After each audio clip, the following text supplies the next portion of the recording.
Bonjour tout le monde, aujourd'hui c'est pas aussi ciel bleu que hier, ici c'est le ciel gris. Mais voilà, chaque jour ça peine, n'est-ce pas? Et alors bon, la grande peine que nous avons aujourd'hui, c'est que nous avons accusé les virus d'être des créatures ignobles sur Terre. C'est-à-dire que de nouveau, on n'est pas d'accord, on n'est pas en accord avec la création dans la beauté de la création, puisqu'il n'y a rien qui est ignoble dans cette création, à part ce que l'ignoble lui-même peut avoir fait en démolissant justement cette harmonie qu'il y a dans la création. Donc la création nous met à notre possible observation qu'il y a un monde minéral qui est vital mais qui n'est pas vivant, c'est les minéraux, donc c'est l'air, le ciel, donc dans le ciel et l'air autour de nous, c'est l'eau et c'est la terre, les éléments minéraux qui sont présents et qui vont servir à construire deux autres mondes, le monde végétal et le monde animal. Et dans le monde animal, il y a une race à part qui est l'humain, qui est un mammifère omnivore qui est planétaire, qui peut vivre partout sur la planète et qui donc a le droit de communiquer avec la création parce qu'il est doué de l'imaginaire qui lui permet donc d'être dans la raison, de pouvoir être raisonnable et ou bien accompagner cette création par volonté, ou bien par non-volonté, se dissocier et abuser de toute la création en provoquant toutes les malaises et toutes les pollutions que nous avons aujourd'hui sur Terre. Donc dans le monde végétal, nous avons le monde visible, comme vous voyez ici, tous ces arbres, c'est très visible. Eh bien, il y a aussi dans l'air transparent qui me sépare de ces chiens et de tous les objets qui sont en face de moi, eh bien, dans cet air transparent, il y a la transcendance, il y a le messager, et il se trouve donc dans l'invisible des êtres qui sont végétaux. Alors, donc, ça peut être également on peut dire le virus, il n'est pas encore vivant puisqu'il ne sait pas se multiplier, il n'a pas de membrane autour de lui, il est bien un code génétique différent selon chaque virus et il doit rentrer dans une cellule pour devenir vivant et se multiplier en démolissant les cellules aussi. Donc ce sont des mini-végétaux, ce sont les bactéries aussi. Et alors il y a le nombre de champignons, de micelles qui pourraient être un monde à part. Il y en a qu'on voit visiblement quand on voit les champignons ici dans la forêt. Mais il y a ces minuscules champignons, ces micelles qui sont également invisibles à l'œil nu. Alors plus loin que ces petites choses, il y a des choses qui sont donc pas créées et c'est cette transparence dans l'air. Et donc c'est dans cette transparence, dans cet air qui enveloppe tout ce qui est ici sur Terre, mais qui enveloppe également tous les astres qui dans l'immensité grande et qui donc est la continuité jusqu'à l'éternité de l'immensément grand, de l'infiniment petit. Voilà, donc les virus sont présents dès qu'il y a de l'air. Et alors, quand on est un corps mammifère et qu'on est dans la matrice de sa maman, eh bien, on est isolé de l'air. Donc on est comme les dauphins et comme les baleines, qui sont également des mammifères et qui doivent vivre dans l'eau, faire de l'apnée le plus longtemps possible, mais qui sont obligés, puisqu'ils n'ont pas de branchies, de ressortir. Bon, tant qu'on est fœtus, eh bien on reçoit son alimentation par le sang qui passe par le placenta. Et dans cet endroit-là, il y a une grande protection des virus que la maman a et qui se transporte aussi dans l'air qui communie avec tout l'environnement de cette maman, ne rentre pas dans la matrice. Il y a une hyper protection pour les virus et les bactéries. Mais au moment de la naissance, par la voie naturelle, la voie basse, eh bien, le petit doit passer par une zone qui est pleine de virus et pleine de bactéries. C'est le mucus, le mucilage qui se trouve dans le vagin. À ce moment-là, donc, aucune partie de la peau du fœtus ne passe pas, n'est pas massée, et aucun orifice qui va vers les muqueuses est oublié. Donc, à ce moment-là, quand on est en contact avec l'air, on est en contact avec le son, on est en contact avec les virus. Et ce moment-là est très important parce que si nous n'avons pas eu ce contact avec la muqueuse vaginale, eh bien, on voit que ces enfants, c'est bien observé, ont toujours des allergies, des maladies et des faiblesses de santé parce qu'il leur manque ce défi avec les virus, les bactéries et les champignons.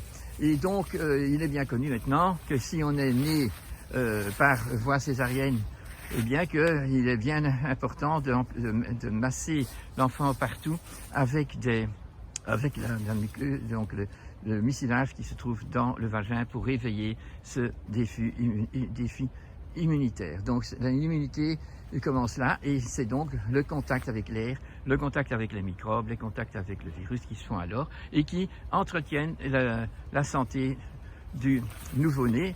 Et pour tout le reste de sa vie, nous devons avoir un défi avec la nature invisible également.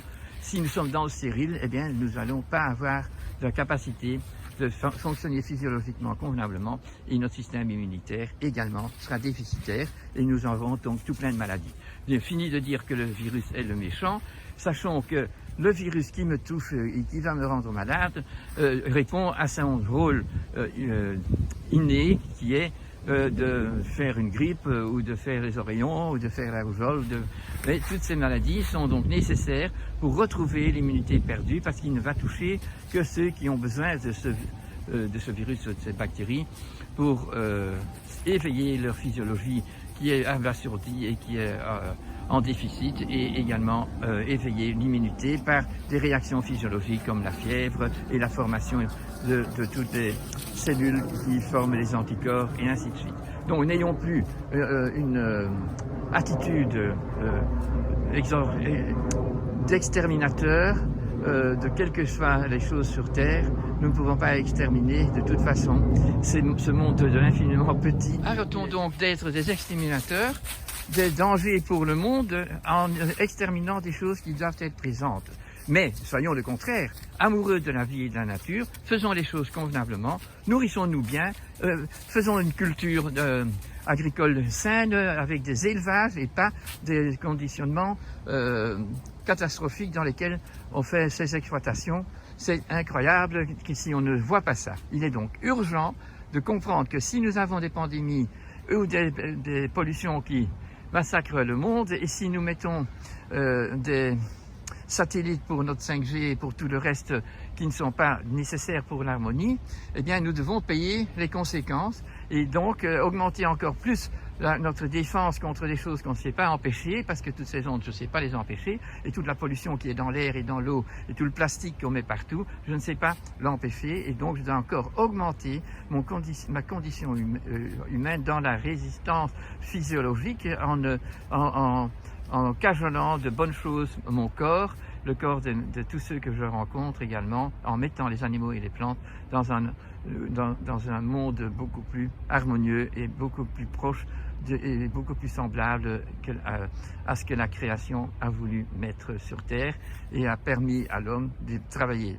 avec la création ou bien comme on le fait maintenant en épuisant toute la planète et en abusant de la gratitude et de la bonté de cette planète. Oui, alors, est-ce que vous avez fait connaissance avec ces virus et ce que péjorativement on appelle les vermines, les méchants? Vous avez compris maintenant qu'ils ont un rôle important dans le monde des vivants. Et la première vertu de l'humanité, c'est la politesse. Et souvent, on va appeler ça l'hypocrisie, puisque je dis bonjour à quelqu'un que je n'aime pas, par exemple, et avec qui j'ai un problème que je peux solutionner. Donc, quand on prend contact de cette façon polie avec tout ce qui est vivant sur Terre, on prend aussi contact avec les virus et les soi-disant vermines, parce qu'elles ont un rôle important mais ingrat, un peu comme les gens qui ramassent nos poubelles. On est content, après moi le déluge, c'est parti, et on n'est pas plein de gratitude pour ces gens qui font un boulot tellement important.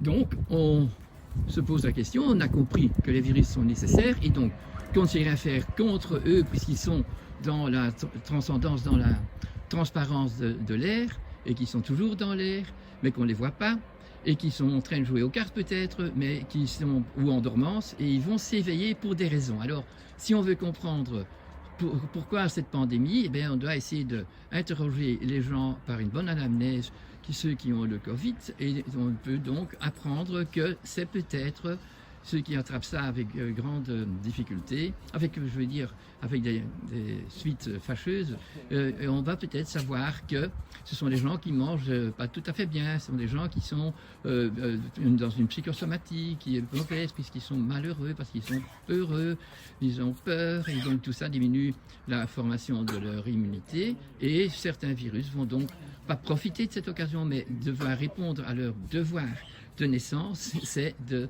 venir éveiller l'immunité de ces gens.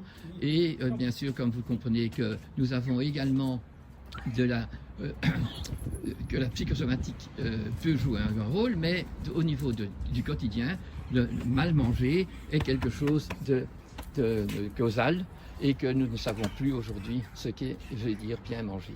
Ici, je suis chez mon frère Philippe, mon plus jeune frère, qui est un amateur de compost. Ici, par exemple, cette espèce de montagne de Bettenberg qu'on appelle, parce qu'il y a des bêtes qui poussent là-dessus d'une façon extraordinaire, avec un turgor fantastique de vie, c'est parce que son compost est à 3 mètres de profondeur ici, et 1 mètre, 1 mètre et demi en hauteur. Vous vous rendez compte? Donc, on peut faire une agriculture saine, mais pour ça, il faut respecter les lois de la nature.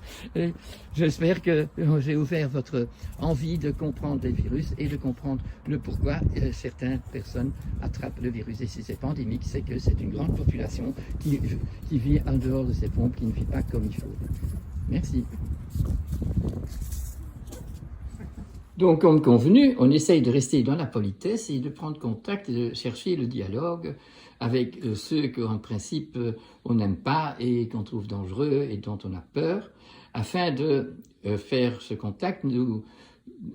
Grâce à ce contact, nous ne sommes plus des exterminateurs, nous sommes dans la recherche de comprendre quel est le rôle de nos virus et de tout ce qu'on appelle vermine.